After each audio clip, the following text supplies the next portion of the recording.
Vamos a hacer contacto en la zona de conflicto con el periodista Lucas Proto, periodista del medio español El Confidencial. Está en Lviv, Ucrania. Gracias por estar con nosotros. Bienvenido.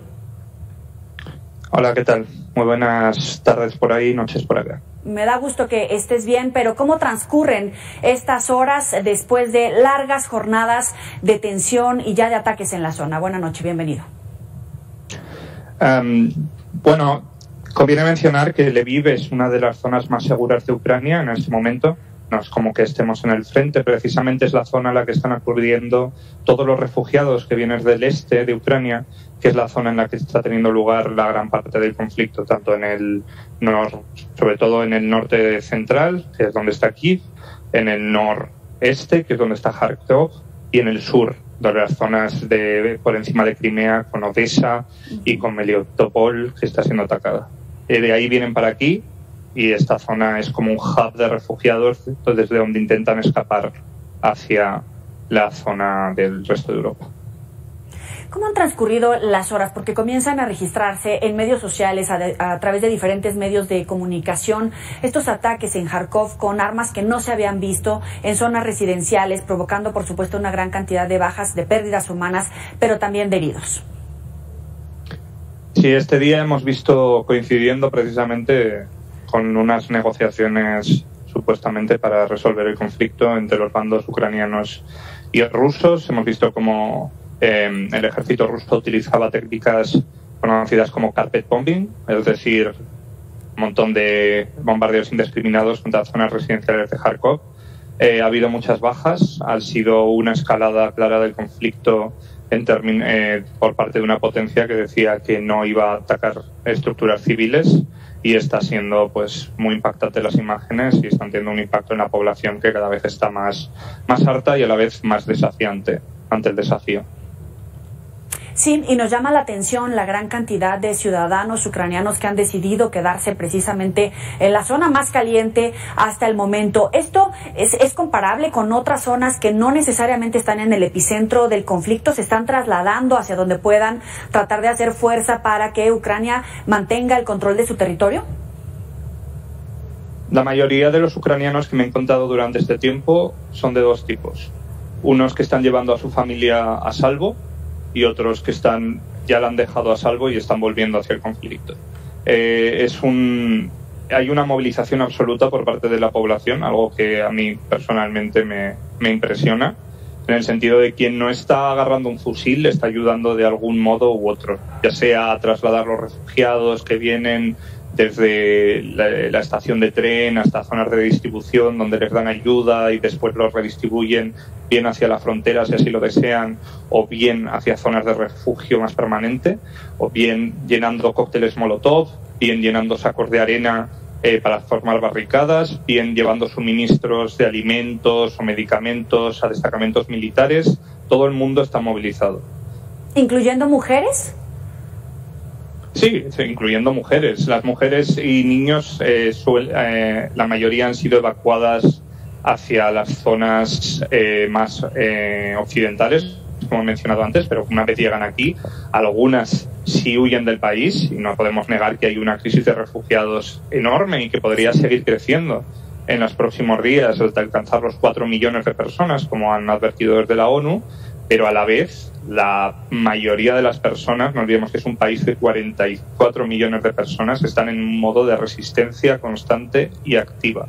Y hoy mismo se ha compartido el vídeo de un TikTok de una joven en la que enseñaba a sus seguidores cómo utilizar un tanque ruso una vez ha sido capturado. Es que eso es verdaderamente impresionante, escalofriante.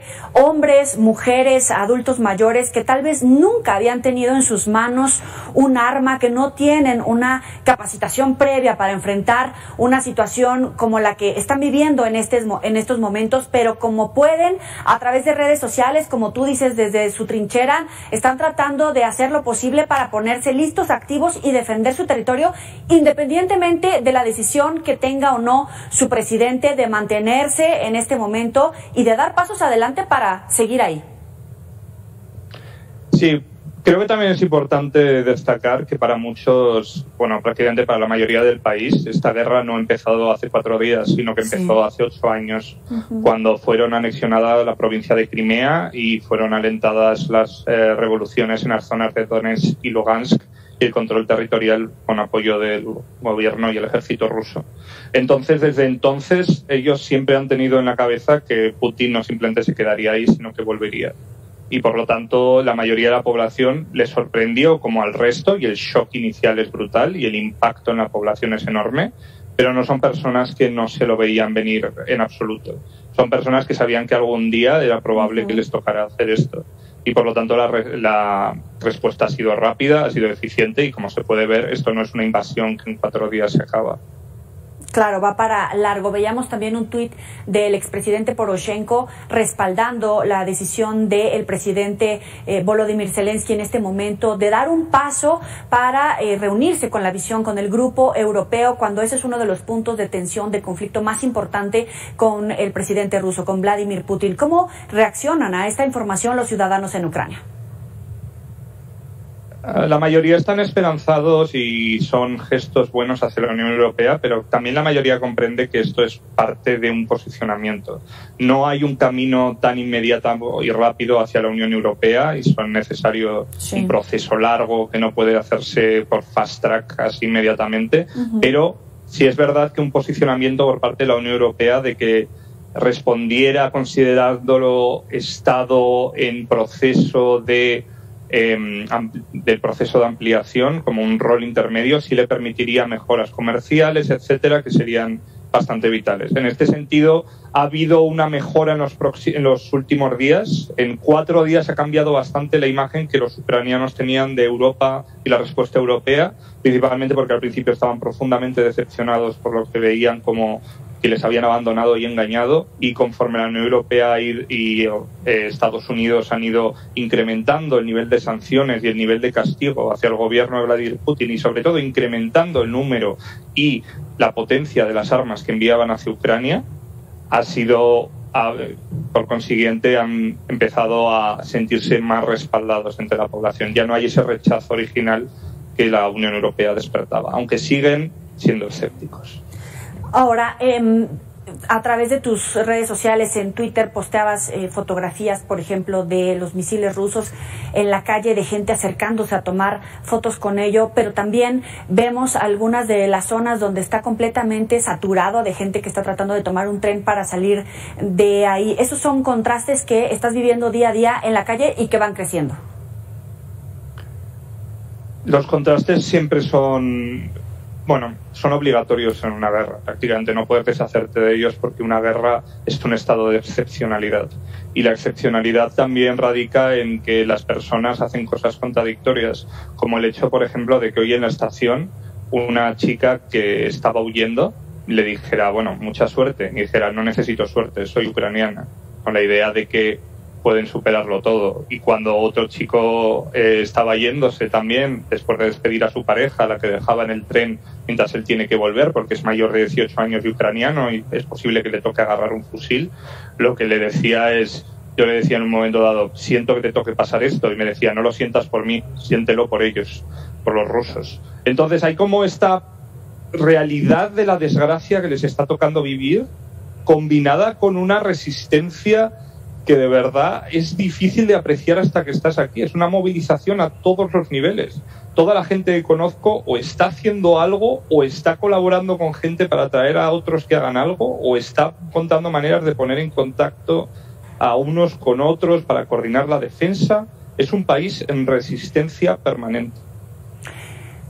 Oye, es bien cierto, se ve diferente estando en las ciudades, estando en el país, estando desde afuera, pero cuando escuchamos que el gobierno ruso pone en alerta su arsenal nuclear, podemos transitar a una situación verdaderamente dramática, de tragedia, vidas humanas, incluyendo, por supuesto, a toda la población civil que está en ese país, incluyendo incluso periodistas. ¿Cómo lo toma la gente? ¿Hay miedo? No importa, van adelante. ¿Cómo lo toman los extranjeros y cómo lo toman los representantes de medios de comunicación, en este caso, tu caso?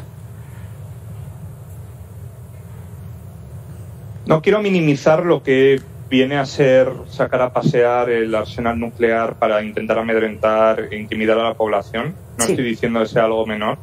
Lo que estoy diciendo, lo que todo el mundo creo que coincide, es que es una mala señal para Rusia. Si en el cuarto día desde que has empezado lo que iba a ser una invasión sencilla para ti, ya estás amenazando con un holocausto nuclear a los aliados para intentar que dejen de apoyar tanto al rival que tú no estás pudiendo derrotar, significa que no te están yendo bien las cosas. Como todo en política y en comunicación de relaciones internacionales, hay que ver las cosas como lo que son. Es un posicionamiento.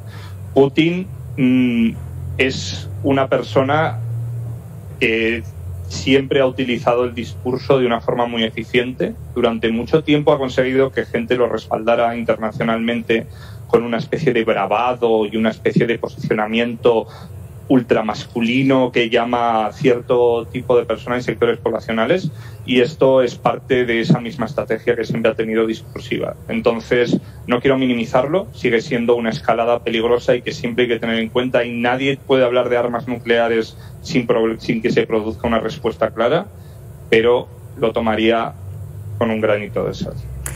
Lucas Proto, te agradecemos estos minutos para la auditoría de Mega Noticias. Si nos lo permites, quisiéramos seguir en comunicación permanente contigo, también contar esas historias de ciudadanos españoles ucranianos que estaban en España, que se están trasladando a esta zona precisamente para defender su territorio. Si nos lo permites, esperamos poder tener este tipo de comunicación a lo largo de estos meses.